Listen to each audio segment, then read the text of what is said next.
Devilman Crybaby. You got your devil run, your devil cleft chin, and your devil premium package. Why am I like this? So, Devilman Crybaby came out recently this year, and it's pretty good. The show is an adaptation of the 1972 manga of the same name. It focuses on Akira Fudo and his quest to save humanity by fusing with the powerful demon Amon, and ultimately becoming the great and powerful Devilman. The series is by Go Nagai, whose works include the early mech series Mazinger and Getter Robo. I first got into the series a few years ago when I watched the OVA, and I really liked it. Its visceral and gritty nature mixed with its interesting story hooked me pretty quickly.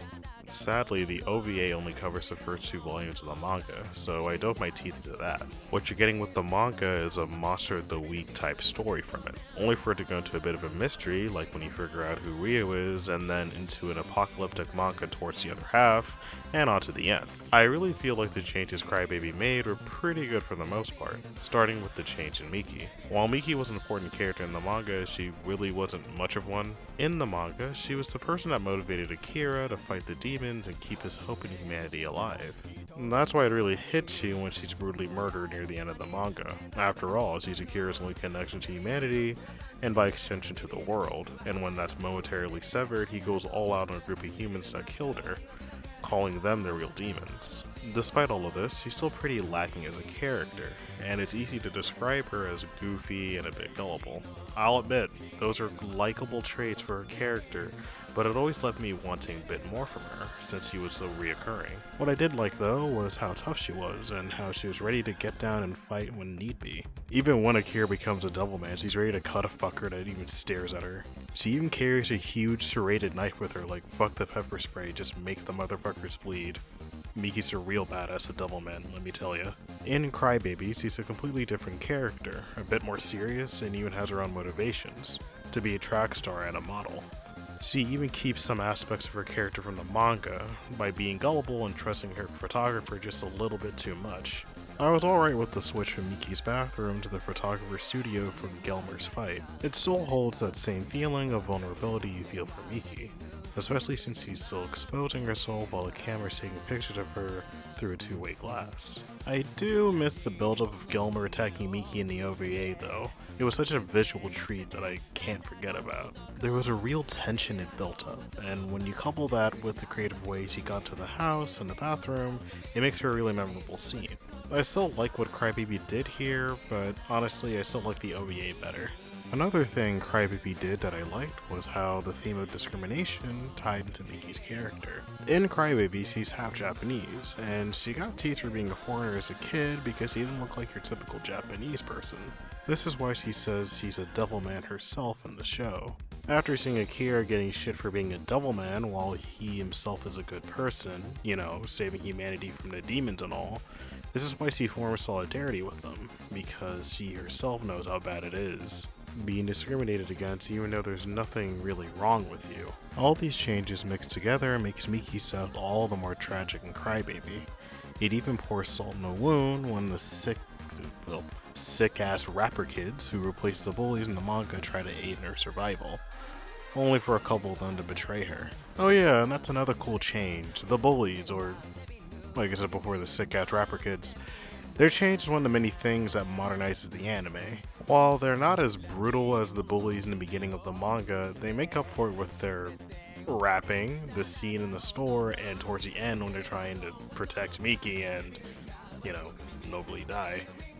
Rest in peace, Butterfly Man! In the beginning of Crybaby, all they do is really try to impress Miki with their rapping, so they're pretty harmless, and they do this while dissing Akira when he shows up. And that's another thing in the show, the rapping. I'm only recently getting into rap. I have kind of a weird music palette, but hearing the rap in this show really started to open me towards it. I watched the whole show in Japanese first, and hearing the whole rapping in Japanese, I thought it sounded freaking fantastic. And it even sounds cool in English too, especially when Cocoon, I probably butchered his name, raps to Mika. All this adds to the anime's fantastic soundtrack. Just listen to this tasty jam right now.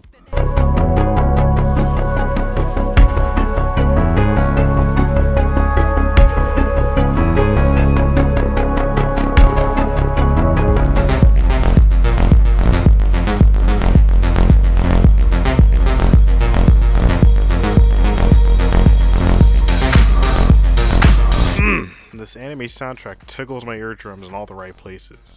I'm describing how much I enjoyed it in such a weird way. It only shows how much I enjoy the soundtrack. Whenever I hear something from the soundtrack, I always connect with something I heard on the radio or, well, no, not radio, from Spotify or something on YouTube. It's really cool. But with modernization comes international focus, which this show has a lot of. Crybaby shows the degradation and mass hysteria of humanity not only in Japan, but all over the world once it's shown that demons exist. It plays it out realistically, with information about it spreading throughout the world at a fast rate, because of the internet, something that's central to our modern world. Because of that fear and hysteria, war and murder run rampant as humanity scrambles to end themselves, not the demons, since they just assume anyone who acts just a little differently is a demon. This was conveyed nicely in the manga, but I really like seeing it happen in Crybaby like this.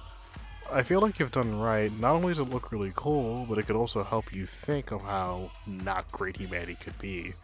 I know a lot of media has the central idea of humanity sucks, but I always feel like if you do it in a subtle way, it can work really well, and I always feel like anime does this right. I liked a lot about this show, but there are a few things I didn't like, first being the pace. Now, I'm not going to put too much focus here because I really can't complain. There's only so much you can do with a 10-episode anime, but I feel like if you stretched it just a little bit in length, it could have added to the show, especially for some fights and how even some storylines it completely omitted from the manga.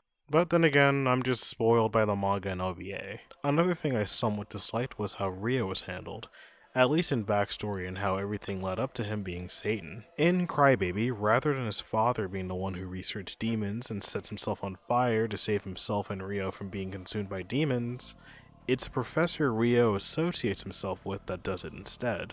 I really feel like the manga and OVA did this better. It gives Rio better motivation to find out more about the demons and how to take them down because it's now personal to him. Not only that, but it hides his true identity better, which makes the reveal of who he really is all that more impactful. But honestly, the show makes it way too obvious who he is. Maybe my opinion's already influenced because I already know who he is, but if you look at his design and just see how he is as a character in the beginning and throughout the show, it's too obvious. There's a couple sneaky hints if you pay attention to the background, but once you see them, you're gonna immediately think, oh, Rio's secretly a villain, and he's probably Satan. I mean, in the beginning, you see him willing to kill a dying cat, and his reasons for it make sense, but come on, again, it's too obvious. There is one subtle hint in the beginning I like, though, and that's when Ryo's filming Akira at the Black Sabbath. He's quietly hoping to himself that Akira takes over Amon. Now, why would Ryo know who Amon is? I like how he has a self-reflection towards the end of the series to understand who he is more, and then is shown to you who he really is, and I think that way of doing it was pretty cool. Moving to Akira's side, he was pretty good. I really like how Crybaby shows how he indulges in his basic instincts and desires when he turns into the Devilman. And this isn't only through violence, but sexually, since at heart he's still a human, and that's something humans heavily enjoy. My only complaint though is that he's not as smart from the manga. Weird complaint, I know, but there's this know-how and awareness that he had in the manga that I don't super feel in Crybaby. It's a small complaint, but it doesn't super detract from his character in my opinion. Now, to talk about that ending. So, if you know me, I have a massive hard-on for Evangelion. I don't champion it as the greatest anime ever, but its themes and characters are something I always hold dear to me. And another thing I hold dear from it is that fucking art house of animation End of Eva was. It has left an impression on my mind that will never leave. Years ago, I knew Devilman inspired parts of Evangelion. I even saw that in the manga's ending. But seeing some of these shots coming onto screen just brought back good feelings of wow I haven't really gotten since I watched Eva. And it's sort of funny seeing the thing that inspired Eva take from it. The red ocean, the cracked moon, and even the lightning bolts on the planet with the era of humanity just coming to an end. It was good. It was damn good. The only thing I really disliked was a replaying of clips from previous episodes. You already know how deep and impactful Ryo's and Akira's relationship is, so showing that to us again is a bit repetitive. Other than that, mwah, easy one of my favorite animes of the year. Now, I'm not gonna go out and say legendary anime of the year, nothing can beat it since, especially it's, freaking January. And hell man, Trick is releasing some good shit this year. I don't know. but I think it deserves to be one of the best of the year, so if you haven't seen it, I say check it out. But this is only saying if you can take really raunchy violence and, sexual themes, but again, other than that, check it out. It's pretty damn good. Now, where's my Devil Lady adaptation?